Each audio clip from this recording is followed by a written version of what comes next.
Here at Hackathon WPI 2020, we present Positive Kitty, a Slack application.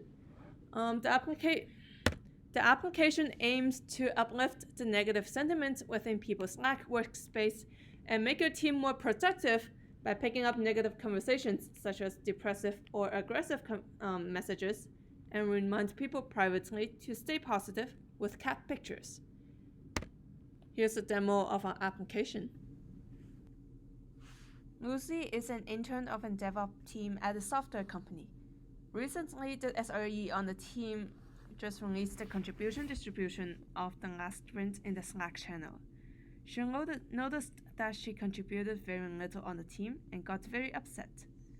She reached out to her colleague, Ishut, about her concern.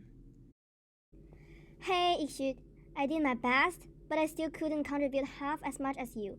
I'm such a failure. I want to quit. Although her colleague was not able to comfort her, some messages reached her inbox.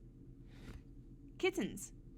Lucy's negative emotions were interrupted by the gifts, which motivated her for the next sprint. One eternity later. And she did improve. The entire team was able to benefit from the bot to maintain a positive atmosphere. Now I'm introducing the technologies we used to build this Slack chatbot.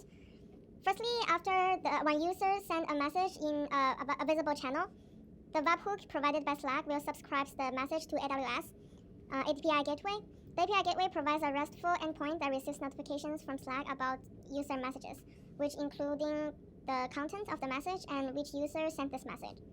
Then the API Gateway will trigger the Lambda function, where our logic located in. The Lambda function firstly will get a sentiment analysis from AWS Comprehend.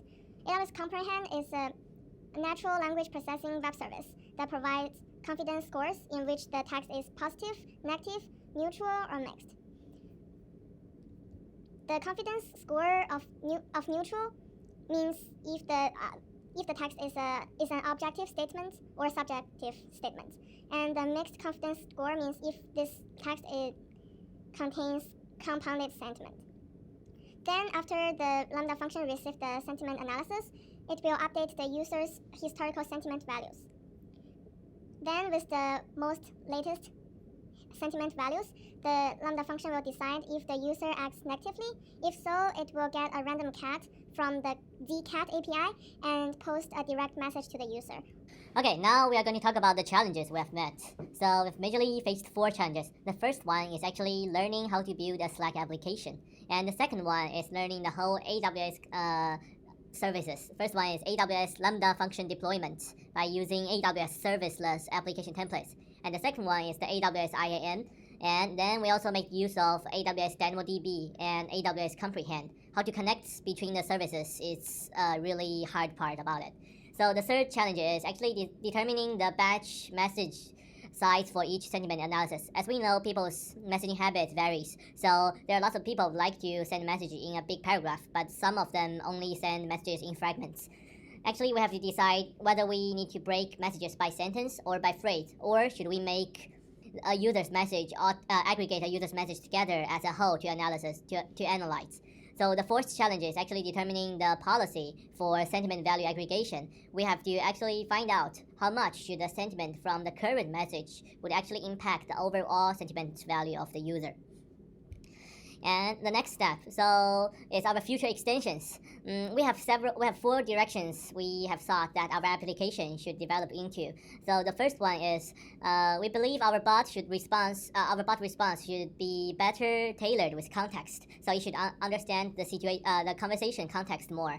And the second extension should be our application adapt to more use cases, because right now we made several assumptions based on our common sense on how users would send their messages. So we assume there will be incomplete sentence, and we assume all messages are in a relatively similar length. So this is something we want our application to be used to in more use cases. So the third extension we want is we want our application to be suited for more platforms like Discord and Telegram. And the fourth extension, so we actually wanted to disincentivize users from behaving negatively to get cat